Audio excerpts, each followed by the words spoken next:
Allahu Akbar, Allahu Akbar. اعوذ باللہ من الشیطان الرجیم، بسم اللہ الرحمن الرحیم۔ الحمدللہ رب العالمین والصلاة والسلام علی رسولہ الکریم وعلی آلہ وصحبہ اجمعین۔ قابل احترام حاضرین و ناظرین، السلام علیکم ورحمۃ اللہ وبرکاتہ۔ گزشتہ ایپیسوڈ میں ہم سورہ ہود سے نوح علیہ السلام، ان کی دعوت اور ان کی قوم کے رد عمل کے بارے میں مطالعہ کر رہے تھے۔ آج ہم آگے بڑھ رہے ہیں۔ نوح علیہ السلام نے اعتراضات کے جواب میں اپنی قوم سے کہا، اے برادران قوم، میں اس کام پر تم سے کوئی مال نہیں مانگتا، میں مخلص ہوں، میرا کوئی اپنا مفاد نہیں ہے۔ پھر یہی معاملہ نبی کریم صلی اللہ علیہ وسلم کا تھا کہ نہ آپ کا کوئی مفاد تھا۔ آپ کو یاد ہے وہ بات؟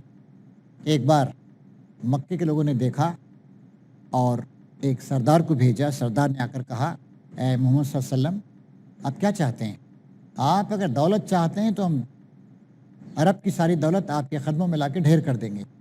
آپ کسی خوبصورت عورت سے شادی کرنا چاہتے ہیں تو عرب کی حسیناؤں میں سے جس حسینہ کا آپ انتخاب کریں اس سے آپ کی شادی کر دی جائے گی۔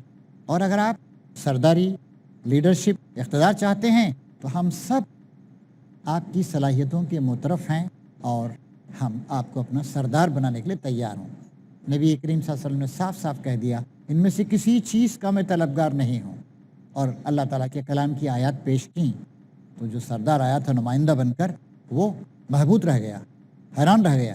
اور اس میں وہ آیت بھی آئی، اور اگر تم انکار کرتے ہو اس دعوت کا تو میں اس طرح کے عذاب کی تم کو دھمکی دیتا ہوں جیسے پہلے عذاب آیا۔ اس نے چہرے پہ حضور کے منہ پہ اپنا ہاتھ رکھ دیا اور پھر آ کر قوم کے سرداروں سے کہا، جس کا نمائندہ بن کر آیا تھا، کہ بھائی چھوڑ دو، یہ دعوت تو کچھ اور ہی دعوت، ہم اس کا مقابلہ نہیں کر سکتے، چھوڑ دو۔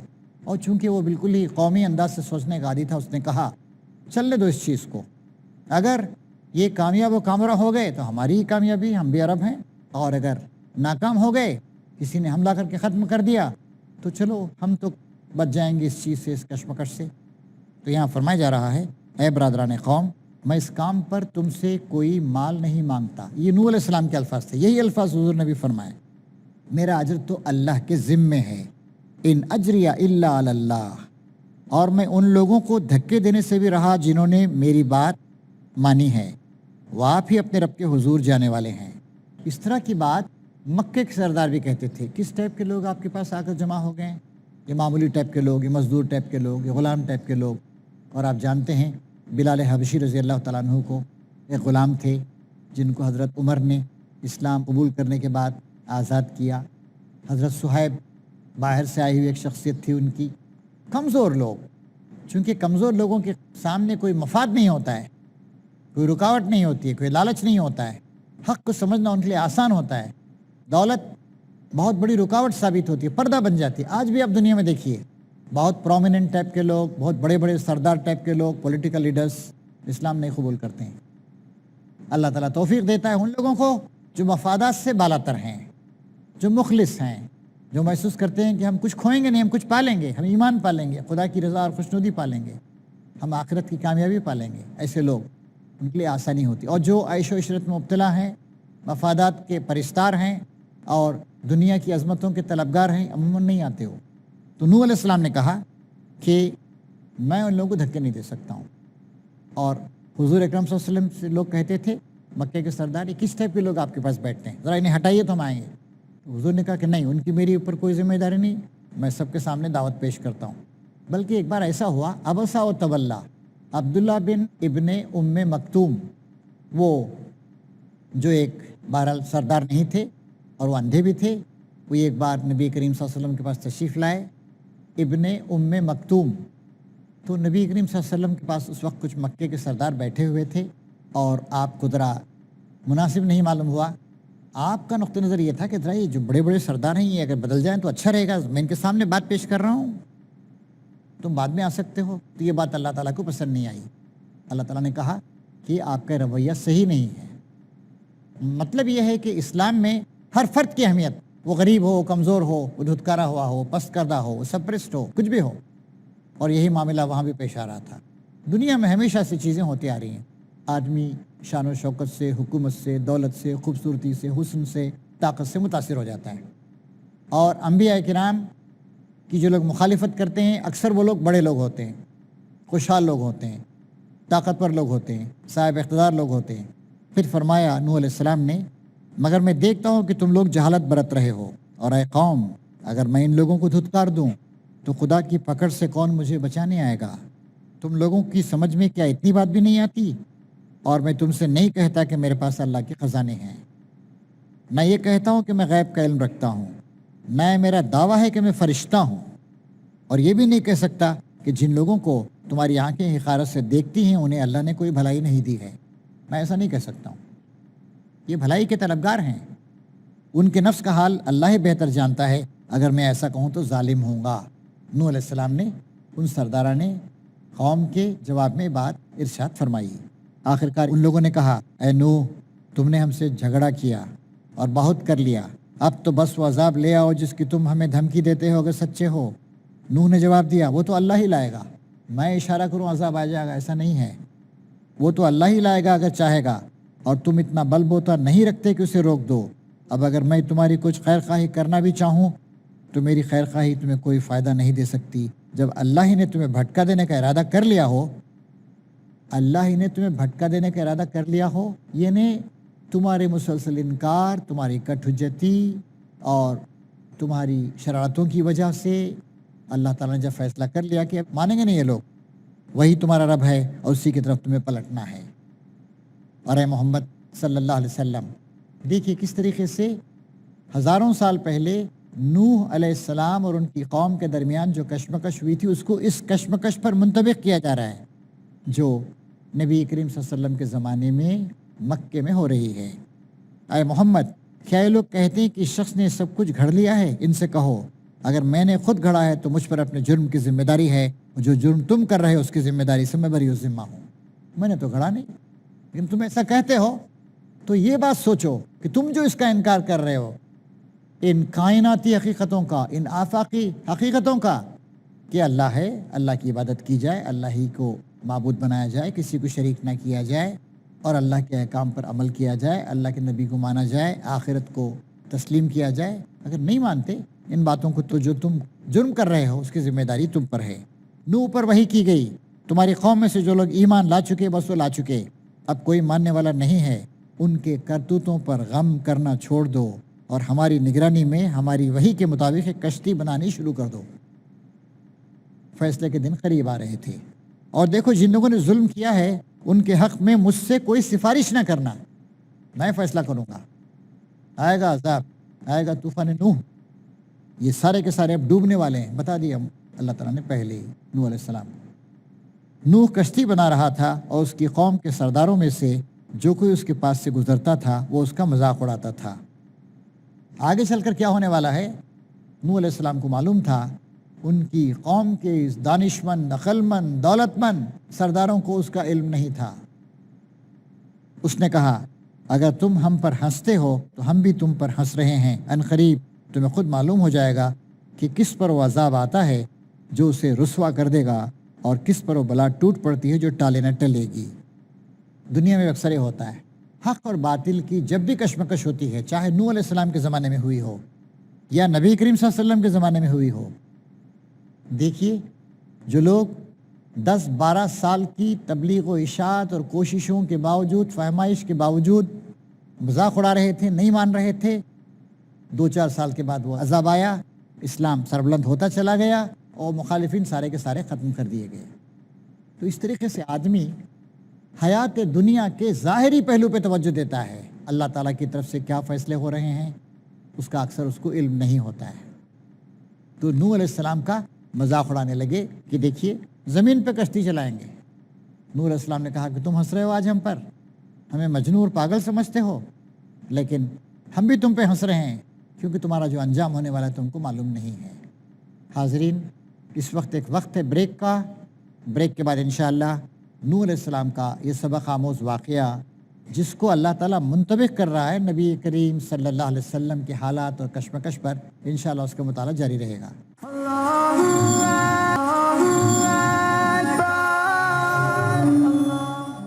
حاضرین و ناظرین، بریک کے بعد آپ سب کا دوبارہ خیر مقدم ہے۔ آئیے قصے نوح سے مزید ہدایت اور موعظت حاصل کرنے کی کوشش کریں، یہاں تک کہ جب ہمارا حکم آ گیا، اللہ تعالیٰ کی طرف سے جو عذاب کا، طوفان نوح کا حکم تھا آ گیا اور تنور ابل پڑا۔ مفسرین نے اس کے بارے میں بہت ساری باتیں بتائی، مختصر یہ، ایک تنور وہ ہوتا ہے جس میں چولہا ہوتا ہے، روٹیاں پکائی جاتی ہیں، تو پانی کہاں سے ابھرا؟ شروع میں ایک تنور سے، جو آگ کی جگہ ہوتی ہے وہاں سے ابھرا۔ آدمی اندیشہ نہیں کر سکتا تھا کہ بھئی یہاں سے پانی نکلے گا، تو چولہا ہے، آگ یہاں پر جلتی رہتی ہے۔ جب ہمارا حکم آ گیا اور وہ تنور ابل پڑا تو ہم نے کہا ہر قسم کے جانوروں کا ایک ایک جوڑا کشتی میں رکھ لو، اپنے گھر والوں کو بھی، سوائے ان اشخاص کے جن کی نشاندہی پہلے کی جا چکی ہے۔ نوح علیہ السلام کا بیٹا باغی تھا، اسلام کو نہیں تسلیم کیا۔ نوح علیہ السلام کی بیوی وہ بھی باغی تھی، اس دین کو قبول نہیں کیا۔ بتا دیا گیا یہ لوگ تمہارے ساتھ نہیں چلیں گے کشتی میں، اپنے گھر والوں کو بھی اس میں سوار کرا دو، سوائے ان لوگوں کو جن کو بتا دیا گیا، اور ان لوگوں کو بھی بٹھا لو جو ایمان لائے ہیں۔ اور تھوڑے ہی لوگ تھے جو نوح کے ساتھ ایمان لائے تھے۔ نوح نے کہا سوار ہو جاؤ، اس میں اللہ ہی کے نام سے ہے، اس کا چلنا بھی، اس کا ٹھہرنا بھی، میرا رب بڑا غفور و رحیم ہے۔ نوح علیہ السلام کے واقعات کا اگر ہم تاریخ کی روشنی میں جائزہ لیتے ہیں تو معلوم ہوتا ہے کہ اس وقت ساری انسانی آبادی ایک محدود علاقے میں تھی، بہت پرانا زمانہ ہے، پری ہسٹوریکل پیریڈ۔ اور کچھ مفسرین کا خیال یہ ہے کہ عراق کا بالکل شمالی علاقہ، کوہ جودی یا کوہ ارارات وغیرہ وغیرہ۔ بائبل کے بیانات سے کچھ غلط فہمیاں پیدا ہوتی ہیں، مثلا بائبل نے کہا ہے کہ صرف نوح علیہ السلام اور ان کے بیٹے اور ان کی بہویں اس میں سوار ہوئی تھیں، لیکن قرآن اس کی تصدیق نہیں کرتا ہے، بلکہ قرآن شریف یہ کہتا ہے کہ اہل ایمان، جتنے لوگ ایمان لائے تھے وہ اس میں بٹھا لیے گئے۔ اور چونکہ انسانی آبادی اس وقت محدود علاقے میں تھی، ساری دنیا میں نہیں پھیلی تھی، 25-50 ہزار سال پہلے کا زمانہ ہو سکتا ہے، تو یہ کہا گیا کہ جب تم پھر اترو گے طوفان کے بعد، پرندے وغیرہ جو جانور ہیں جانوروں کو بھی رکھ لو تاکہ ان کی نسل بعد میں چل سکے، ایک جوڑا رکھ لو۔ کشتی ان لوگوں کو لیے چلی جا رہی تھی اور ایک ایک موج پہاڑ کی طرح اٹھ رہی تھی۔ نوح کا بیٹا دور فاصلے پر تھا۔ نوح نے پکار کر کہا بیٹا ہمارے ساتھ سوار ہو جا، کافروں کے ساتھ نہ رہ۔ اس نے پلٹ کر جواب دیا میں بھی ایک پہاڑ پر چڑھا جاتا ہوں جو مجھے پانی سے بچا لے گا۔ بغاوت، سرکشی اور اللہ کا عذاب آ گیا ہے، اب بھی سرکشی ختم نہیں ہوئی۔ کون تھا؟ نوح علیہ السلام کا بیٹا تھا، ان کی صلب سے پیدا ہوا تھا، ان کا سگا بیٹا۔ نوح نے کہا آج کوئی چیز اللہ کے حکم سے بچانے والی نہیں ہے سوائے اس کے کہ اللہ ہی کسی پر رحم فرمائے۔ اتنے میں ایک موج دونوں کے درمیان حائل ہو گئی اور وہ بھی ڈوبنے والوں میں شامل ہو گیا۔ اور جب سارے ظالم، سارے کفر کرنے والے ڈوب مرے، حکم ہوا اے زمین اپنا سارا پانی نگل جا اور اے آسمان رک جا۔ چنانچہ پانی زمین میں بیٹھ گیا، فیصلہ چکا دیا گیا، کشتی جودی پر ٹک گئی، کہہ دیا گیا کہ دور ہوئی ظالموں کی قوم، بعدا للقوم الظالمین، فیصلہ ہو گیا۔ اور یہ پہلا عذاب تھا جو آیا تھا قدیم ترین زمانے میں۔ نوح نے اپنے رب کو پکار کر کہا اے رب میرا بیٹا میرے گھر والوں میں سے ہے اور تیرا وعدہ سچا ہے۔ نوح علیہ السلام سے بات کے سمجھنے میں کوتاہی ہو گئی۔ بیٹا ان کی آنکھوں کے سامنے غرقاب ہوا، بیٹا تھا، بہرحال میرا بیٹا تھا، اور اللہ نے کہا تھا کہ تیرے گھر والوں کے علاوہ کسی کو نہیں بچائیں گے، اور جو اہل ایمان ہیں ان کے گھر والوں کے علاوہ کسی کو نہیں بچائیں گے۔ انہوں نے کہا کہ تیرا وعدہ سچا ہے، مجھ سے کچھ سمجھنے میں غلطی ہو رہی ہے، اندازے میں غلطی ہو، تیرا وعدہ سچا ہے، جھوٹا نہیں ہو سکتا ہے۔ تو نے کہا تھا کہ اہل ایمان کو اور میرے گھر والوں کو بچائے گا، اور تو سب حاکموں سے بڑا اور بہتر حاکم ہے، وانت احکم الحاکمین۔ جواب میں ارشاد ہوا نوح وہ تیرے گھر والوں میں سے نہیں ہے، وہ تیرے گھر والوں میں سے نہیں ہے، وہ تو ایک بگڑا ہوا کام ہے۔